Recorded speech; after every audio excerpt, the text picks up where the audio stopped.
India has been accused, its officials have been accused of criminal activity, and serious criminal activity, like murdering people. Like one country, if you saw the front page of the Globe yesterday, a very well-recognized writer, Andrew Cohen, said India has become a now terrorist state. India has now become a terrorist state, was what the headline that he wrote. So this is now, a bigger issue than Canada, and it's unfortunate for India that they have a government who is not willing to participate in the criminal investigation, and in fact looks like they may be part of the whole criminal activity, which would be very unfortunate.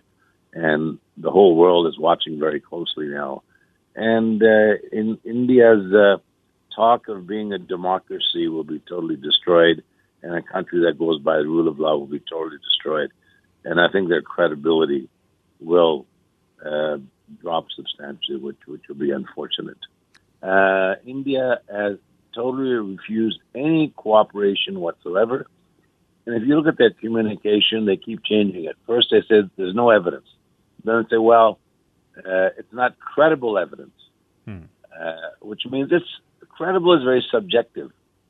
You can say, well, to us. So now when the RCMP now, which is a very respected all over the world, and, in Canada, as you know, there, politicians don't instruct our police or our judges. They have a wall there.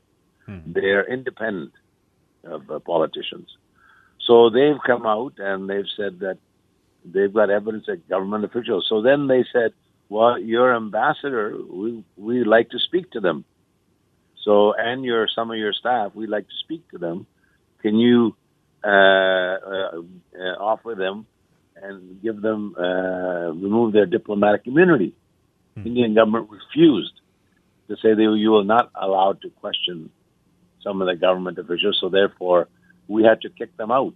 Now, we kicked them out, but the Indian government then said, we called them back because of their safety, which was not true.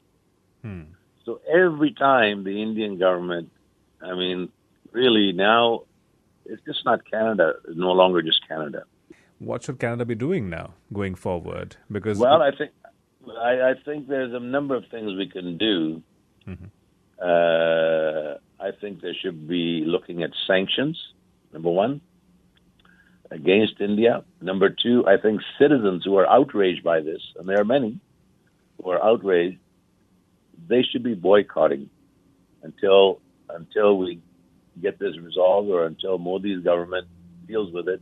We should be boycotting, and everybody can play a role in sending a strong message to India. Boycott if you have travel plans to India, boycott it. If you're buying India products, boycott it. This will send a very strong message that this kind of behavior involving criminal activity, killing people, harassing people on another country is simply unacceptable. And all of us can make a difference. We can speak out, and I ask our whole community, if we can boycott and we have a strong voice. Boycott traveling to India, boycott buying products. And people in India, please hold your government accountable. I ask the media of India, do not be the mouthpiece of the Modi government. You have, as journalists, have a responsibility to get to the truth. Hold your government accountable instead of just being mouthpieces for the government. And then they can do a great service, not only to India, but beyond.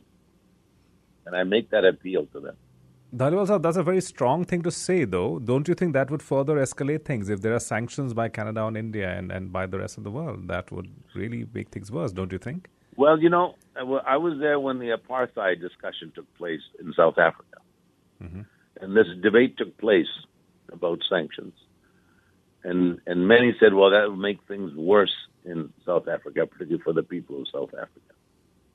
And I remember meeting many years later, with the ambassador of South Africa, and I said, were we correct in putting these boycotts and the sanctions, economic sanctions against South Africa? He said, yes, because the end result speeded up and we were able to get our freedoms much faster. So I think there has to be a strong message to India. I'm not saying those should be there for decades. I think they should be there till we see the government do something about this, that there's a strong message there that the rest of the world is sending them. This type of behavior is unacceptable. It's against international law. It's against the rule of law. And if India wants to be a major player in the international community, then it has to abide by the international law and by the rule of law. And all of us can do something about it. We can say we're not going to buy Indian goods. We're not going to travel to India for holidays until such time we feel the government has dealt with this appropriately.